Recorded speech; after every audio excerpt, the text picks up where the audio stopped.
cristiana, ya sea pues que empecemos por la escuela dominical desde pequeñitos o por la lectura de la Biblia, que seguramente es la manera más común y más normal. A medida que leemos hay ciertos textos pues, que llaman nuestra atención, que los guardamos, los memorizamos y que realmente esto es algo muy bueno porque cuando vienen los problemas, cuando vienen las situaciones difíciles, aunque no tengamos quizá una Biblia en nuestras manos, pues nos sirve para meditar en ella, para fortalecernos y para estar fuertes. Pero también pensándolo puede ser que tenga un lado, por así decirlo, no tan bueno, porque cada versículo encontramos que tiene su contexto y, no sé, por poner un ejemplo quizá de los textos más claros de este estilo, encontramos Filipenses 4:13, todos lo conocemos, todo lo puedo en Cristo que me fortalece. Pero creo que sería erróneo pensar que estamos hablando pues, de que podemos saltar dentro de un edificio y no me va a pasar nada porque Cristo es mi fortaleza. Hay que ver realmente cuál es el contexto, en qué situación estaba Pablo, que como sabemos a través de toda la carta, sabemos que él estaba en la cárcel. Así que él realmente no está diciendo que con Cristo podemos hacer cualquier cosa que nos propongamos o que no hay nada que se nos resista, sino que realmente lo que él está diciendo es que Cristo puede ser nuestra fortaleza en momentos difíciles.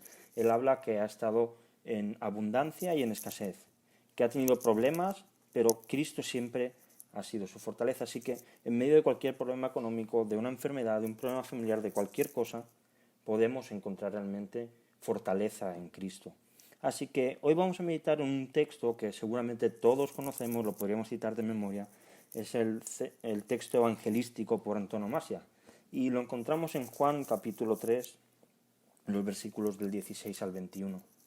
Dice así: porque de tal manera amó Dios al mundo, que ha dado a su Hijo unigénito, para que todo aquel que en él cree no se pierda, mas tenga vida eterna. Porque no envió Dios a su Hijo al mundo para condenar al mundo, sino para que el mundo sea salvo por él. El que en él cree no es condenado, pero el que no cree ya ha sido condenado, porque no ha creído en el nombre del unigénito Hijo de Dios. Y esta es la condenación, que la luz vino al mundo, y los hombres amaron más a las tinieblas que la luz, porque sus obras eran malas. Porque todo aquel que hace lo malo aborrece la luz y no viene a la luz, para que sus obras no sean reprendidas. Mas el que practica la verdad viene a la luz, para que sea manifiesto que sus obras son hechas en Dios. Amén. En este caso, el versículo 16 casi que lo podríamos haber citado todos a la vez, lo sabemos todos de memoria, pero necesitamos entender realmente de dónde venimos, cuál es su contexto para no desvirtuarlo y no equivocarnos en qué es lo que Juan nos está queriendo decir. Si vemos unos versículos antes, y lo vimos hace ya unas semanas, una conversación entre Jesús y Nicodemo. Este Nicodemo era un fariseo y en esta conversación Juan quiso transmitir dos ideas de esta conversación que Nicodemo y Jesús tuvieron. La primera, hay que nacer de nuevo para poder ver el reino de Dios. Y esta es una obra 100% divina, es una obra que el Espíritu Santo realiza en el corazón de la persona y entonces una vez nacemos de nuevo, una vez tenemos este nacimiento de Dios, podemos creer en el Hijo del Hombre. Igual que aquella serpiente en el desierto de bronce fue levantada por Moisés y aquellos que recibían la picadura de la serpiente no morían, igualmente quien crea en el Hijo del Hombre, en Jesús que fue levantado, ese será salvo. Y esta es una obra 100% humana y es la respuesta del ser humano ante el Evangelio. El Espíritu Santo nos abre los ojos, nos muestra a Cristo real y nos capacita para creer en esto. Así que, partiendo de este contexto, de esta realidad, de esta conversación, el texto que tenemos delante empieza con un ¿por qué? Porque la verdad es que Juan quiere seguir el argumento que ya ha narrado, que Jesús le ha dado a Nicodemo, y quizá este versículo 16 podríamos titularlo como el gran amor de Dios. Y presenta tres ideas muy claras. La primera, ¿cuál es la extensión del amor de Dios? La segunda, ¿cuál es la medida del amor de Dios? Y la tercera, ¿cuáles son los destinatarios de este amor de Dios? Cuando leemos la Biblia hay algo que tenemos que tener en cuenta. Nosotros siempre partimos con ventaja. Sabemos que Jesús es el único camino para ir al cielo y que todas nuestras obras no valen absolutamente de nada. Jesús había tenido una conversación con un fariseo, con alguien que creía que para ser salvo realmente tenías que ser un buen judío, que tenías que cumplir la ley a la perfección. Pero ahora Juan quiere abrir nuestra mente, quiere abrir las fronteras y presenta a otros destinatarios. No habla de que Dios amó de una manera inmensa a los judíos, sino que dice que amó de tal manera al mundo, Juan está derribando fronteras. El amor de Dios no solamente se dirige a un pueblo, sino que llega a gente de cualquier idioma, de cualquier raza, de cualquier sexo y de cualquier país. Mirad, vemos un ejemplo en Pablo, en Colosenses 3:11, dice, donde no hay griego ni judío, circuncisión o circuncisión, bárbaro ni escita, siervo ni libre, sino que Cristo es el todo y en todos. Porque, ¿sabéis algo? En Cristo desaparecen las fronteras. Ahora ya no hay ninguna exclusión por ninguno de estos motivos, y esto, sin ninguna duda, es una gran noticia para cada uno de nosotros, porque somos candidatos a experimentar y disfrutar de este amor tan grande de Dios, porque aun siendo gentiles, Dios se ha acercado a nosotros por medio de Jesucristo. Y si la primera parte de este versículo nos habla de esta extensión, de este quitar las fronteras que pudiesen haber, la segunda nos habla de cuál es el tamaño, porque de tal manera amó Dios al mundo. Mirad, vivimos en una sociedad donde absolutamente todo, bueno, al menos casi todo, se puede medir. Podemos medir el tiempo, tenemos nuestros relojes y lo medimos en segundos, en minutos, en horas, en días, en semanas, en años. Podemos medir distancias, tanto cortas, ya sea por milímetros o centímetros, como muy largas. Podemos hablar de kilómetros, de hectáreas, así que podemos medir. Podemos medir también cuánto pesan las cosas. Podemos poner cualquier fruta, cualquier cosa encima de una balanza y ver cuánto pesa. Hasta nosotros mismos podemos vernos. Aunque esto a veces, según el peso que ven, no nos hace demasiada gracia. Pero hay algunas cosas que no podemos medir. No podemos medir la felicidad. No hay un sistema que mida la felicidad. Podemos tener algunos inputs, algunas cosas que nos hagan, bueno, pues tener una idea. La cara feliz, la manera gestual en que nos movemos, pero realmente nadie puede medir cuánto de feliz es una persona. Tampoco se puede medir la tristeza. Tampoco se puede medir la seguridad. Aún podemos tener los mejores sistemas de seguridad posibles, pero seguir teniendo miedo, seguir siendo inseguros. Podemos llegar a definir todas estas cosas como que somos mucho, como poco, como normal, pero al final cada persona va a tener unos baremos distintos. Así que, ¿cómo podemos medir de tal manera que dice Juan? ¿Sabéis algo? Mira, Dios sí que ha dado una medida. Ha dado a su Hijo unigénito. Y esto es algo que debemos interiorizar, debemos creer y debemos guardar en nuestro interior. Mira, Dios no tiene como fin arreglar la sociedad en la que vivimos, arreglar la sociedad en la que el ser humano vive. Cuando Jesús vino a la tierra, no vino para implantar un nuevo sistema político, no vino para quitar al César, derrocar el Imperio Romano y entonces montar un nuevo gobierno. Ahora bien, tampoco esto quiere decir que Dios sea totalmente impasivo ante todo aquello que ocurre en la tierra, pero la realidad es que a Dios le importa mucho más lo eterno que lo temporal. Y entender esto es realmente importante para nosotros porque muchas veces caemos en el error de asociar el amor de Dios por nosotros a nuestras circunstancias. Pero ¿sabes algo? Mira, Dios no nos ama más o menos si tenemos o no tenemos trabajo. Dios no nos ama más o menos si tenemos una enfermedad o estamos completamente sanos. Dios no nos ama más o menos si llegamos holgados a final de mes o no tenemos nada. Dios no nos ama más o menos si tenemos pareja o estamos solteros. Cuando decimos alguna vez, en alguna circunstancia, ¿cómo Dios puede permitir esto?, estamos midiendo de manera incorrecta el amor y la bondad de Dios. La medida del amor de Dios es Jesús, es su unigénito Hijo, quien tiene un valor infinitamente más alto y más grande que cualquier otro ser, que cualquier otra circunstancia y que cualquier otra situación que en esta vida podamos tener. Mira, aunque todo en esta vida fuese mal, aunque todo en esta vida fuese un desastre, Dios sigue demostrando un amor inmenso hacia nosotros, al haber dado a su único Hijo como medio de salvación por nosotros. No se puede medir el amor de Dios en base a lo que ocurre en esta tierra, en base a lo que nos ocurra a cada uno de nosotros. El amor de Dios se mide en la cruz. El amor de Dios se mide en la sangre de Jesús derramada, en su humillación, en su sacrificio y en el hecho de que Él resucitó. Esta es la medida del amor de Dios, Cristo muriendo por los pecadores. Y encontramos una tercera idea que nos habla también de aquellos destinatarios de este gran amor. Y dice, para que todo aquel que en Él crea no se pierda, mas tenga vida eterna. Y Juan está retomando un poco y está volviendo al final de la conversación entre Jesús y Nicodemo. Jesús le dijo, y como Moisés levantó la serpiente en el desierto, así es necesario que el Hijo del Hombre sea levantado, para que todo aquel que en Él cree no se pierda, mas tenga vida eterna. Exactamente las mismas palabras. Por tanto, podemos preguntarnos, ¿quiénes son aquellos que reciben este amor tan inmenso de Dios? Aquellos que creen en Jesús. ¿Qué es esto de creer? Mira, esto va más allá de un conocimiento histórico o intelectual de quién era Jesús. Va más allá de creer que Jesús existió e incluso va más allá de creer que Jesús era Dios. Tiene que ver con reacciones. Tiene que ver en cómo nosotros respondemos a ciertas cosas. Tiene que ver con ver al Jesús Santo y sentirnos sucios ante Él por nuestro pecado. Tiene que ver con ver al Jesús Rey y sentirnos como sus esclavos y que Él es el que manda y nosotros obedecemos, que no estamos nosotros al mando. Tiene que ver con ver al Jesús divino y ver que no podemos acercarnos a Él de ninguna manera. Tiene que ver con el Jesús todopoderoso y entonces reconocer que no hay nada que nosotros podamos ofrecerle, porque absolutamente todo le pertenece y todo ha sido creado por Él.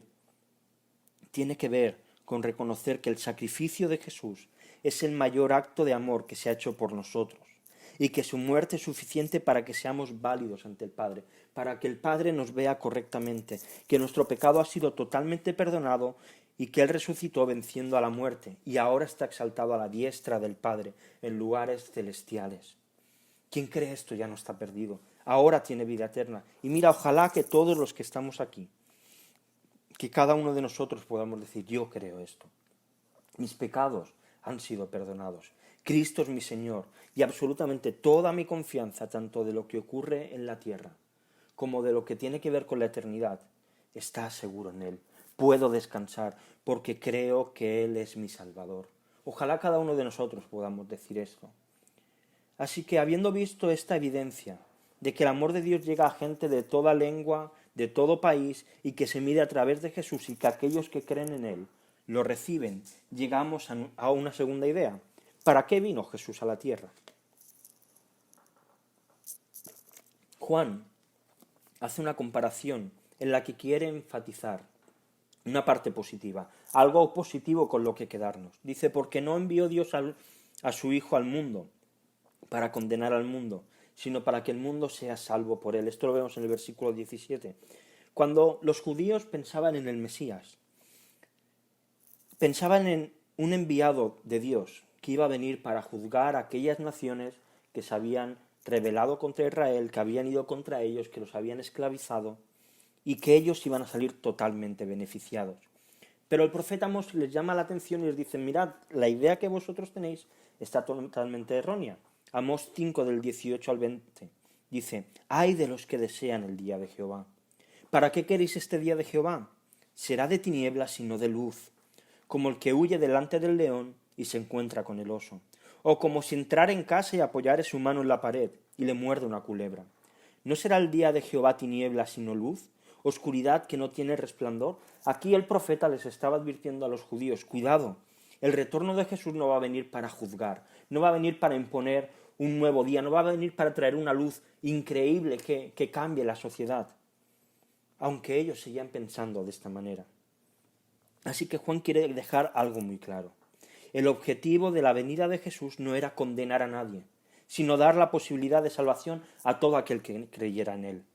Y esto evidencia cuál es el carácter de Dios, un Dios paciente con los pecadores.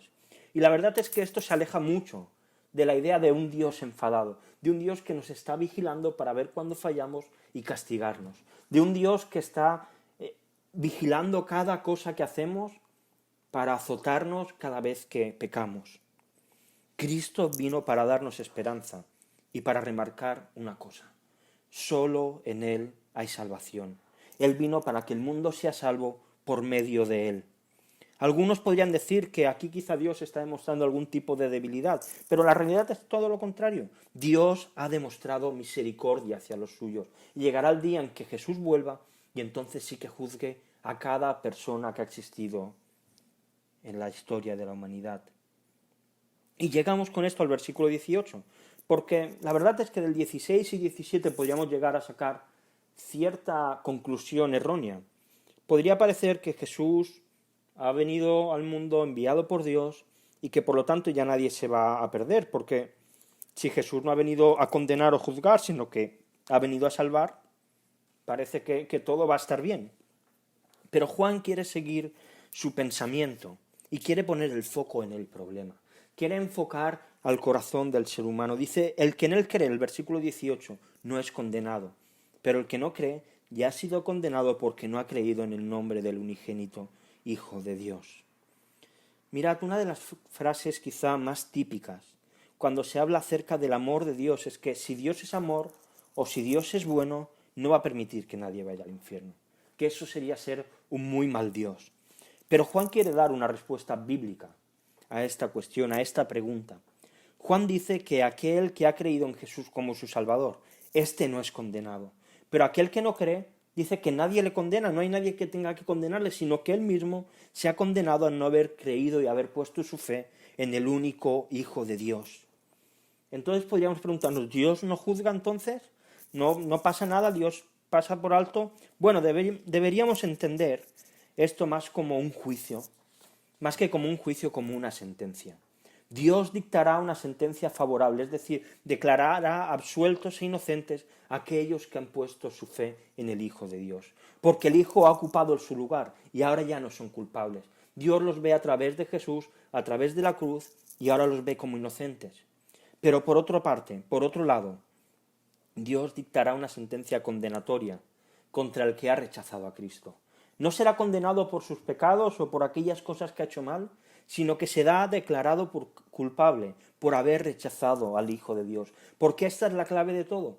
Aquel que ha rechazado a Cristo no tiene ninguna opción, se está autocondenando a sí mismo.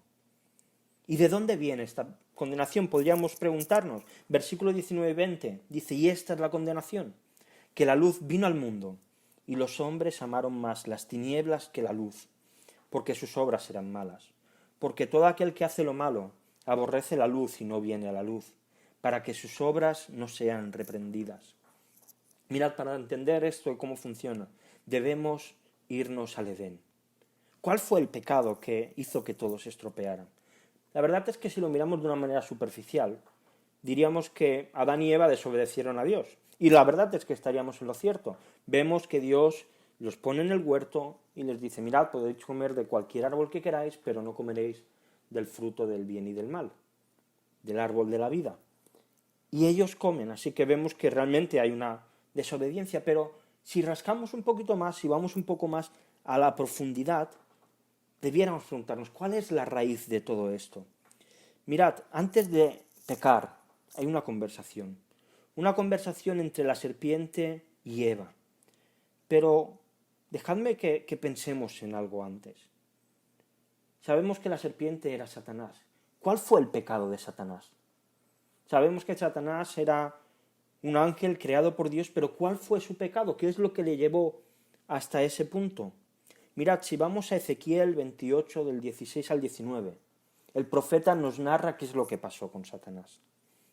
Dice, a causa de la multitud de tus contrataciones, fuiste lleno de iniquidad y pecaste, por lo que yo te eché del monte de Dios y te arrojé de entre las piedras del fuego, oh querubín protector.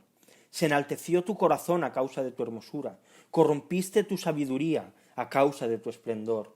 Yo te arrojaré por tierra, delante de los reyes te pondré para que miren en ti.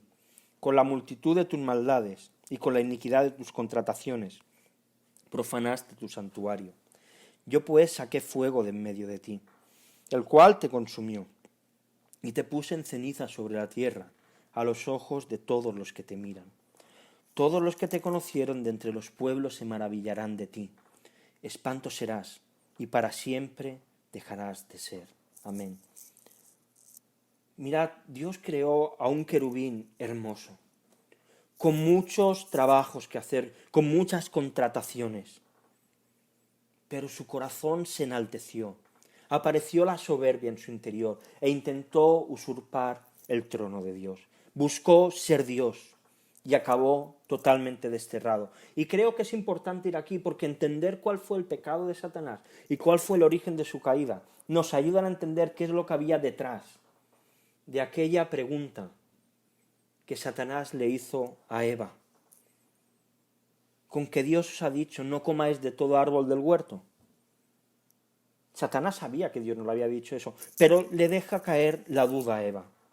Y Eva le responde, mira, podemos comer de cualquier cosa de lo que hay en el huerto, de cualquier árbol que queramos, de cualquier fruto, pero del huerto que hay en el centro, del árbol que hay en el centro, perdonad, de ese no podíamos comer, ni lo tocaréis. Y entonces Satanás habla a Eva. Le dice, mira, ¿sabes algo? No vais a morir, sino que Dios sabe que el día que comáis de él vais a conocer tanto el bien como el mal, y entonces seréis como Dios. Exactamente el mismo pecado de Satanás, la soberbia. Y este es la condenación, esta es la raíz del pecado. No se trata de un pecado concreto, no se trata de la desobediencia, se trata de querer ser Dios. Se trata de amar cualquier cosa más que a Dios. Pasó con Satanás, nació de su soberbia y eso corrompió su corazón y fue condenado.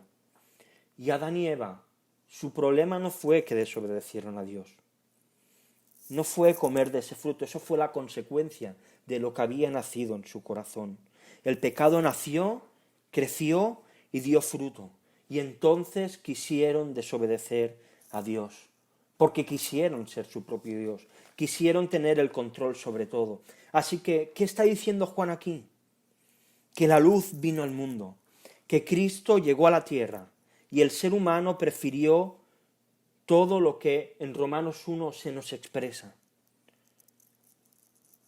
Decidieron cambiar el orden natural, acostándose hombres con hombres, mujeres con mujeres, adorando animales, adorando a las criaturas en vez de al Creador. Hace unos días vi un reportaje, una noticia, si no recuerdo mal era en Madrid, había como una manifestación y llevaban como un becerro, muy parecido a lo que se nos narra en el Éxodo, en el desierto, al cual estaban adorando. Hace poco también vi otra noticia. En el Coliseo Romano han hecho una especie de exposición acerca de Babilonia y en una de las puertas principales han puesto una imagen del dios Moloch, un dios al cual se le sacrificaban hijos y que aparece en la Biblia. Dios, ante todo esto, ante todo este mal, ha demostrado su ira entregando al ser humano a estas pasiones vergonzosas, entregándoles a unas mentes reprobadas. El ser humano ha preferido la oscuridad, ha preferido las tinieblas antes que acercarse a Dios. El ser humano siempre su corazón va a escoger las tinieblas, porque al ir a la luz todo lo malo que hay en él queda expuesto. No hay nada que se pueda ocultar. El ser humano, a no ser que el Espíritu Santo le guíe hacia la luz y pueda ver con claridad a Cristo, siempre escogerá las tinieblas. Mira, si le preguntas a cualquier persona si quiere ir al cielo, te van a decir que sí. ¿Quién no querría? Bueno, siempre hay alguno que da un poco la nota, pero ¿quién no querría ir al cielo? Todo el mundo quiere ir al cielo. Ahora bien, lo que no quieren es que Dios esté allí. Lo que no quieren es que la luz esté allí. Quieren un sitio maravilloso donde dar rienda suelta a sus placeres, a un sitio donde pasárselo bien según los valores de este mundo. Pero, ¿sabes algo? El ser humano es quien se ha autocondenado. No quieren saber nada de Dios. Esta es la condenación verdadera. No los pecados concretos que se puedan cometer, sino que el hombre le ha dicho a Dios, no te quiero como Dios, yo seré mi propio Dios. Y este es el grave problema que tiene esta sociedad. Y en medio de esta terrible situación, aquellos a los que el Espíritu Santo nos ha hecho ver la luz, la situación es bien diferente. Versículo 21, mas el que practica la verdad viene a la luz, para que sea manifiesto que sus obras son hechas en Dios. Mirad a aquellos que han nacido de nuevo, que han conocido la verdad y que van a la luz porque saben que en la luz hay perdón y sus buenas obras nacen de Dios. Por esto van hacia allí. Y sabes, esto es una tranquilidad maravillosa para cada uno de nosotros. Es verdad que pecamos. Es verdad que nuestras obras y nuestros hechos quizá no sean todo lo perfectas que nos gustarían. Pero nuestras buenas obras sabemos que nacen de Dios, que son parte de nuestro proceso de santificación en esta vida, que no se mueven por intereses personales o egoístas, sino que se realizan en Dios. Así que mira, si no caminas en la luz, si sigues huyendo de ella, hoy hay una invitación para que te acerques a la verdad, para que te acerques a luz. Ve arrepentido a Cristo de tu pecado y de tu rebelión y en Él encontrarás la vida eterna. Y acabo ya.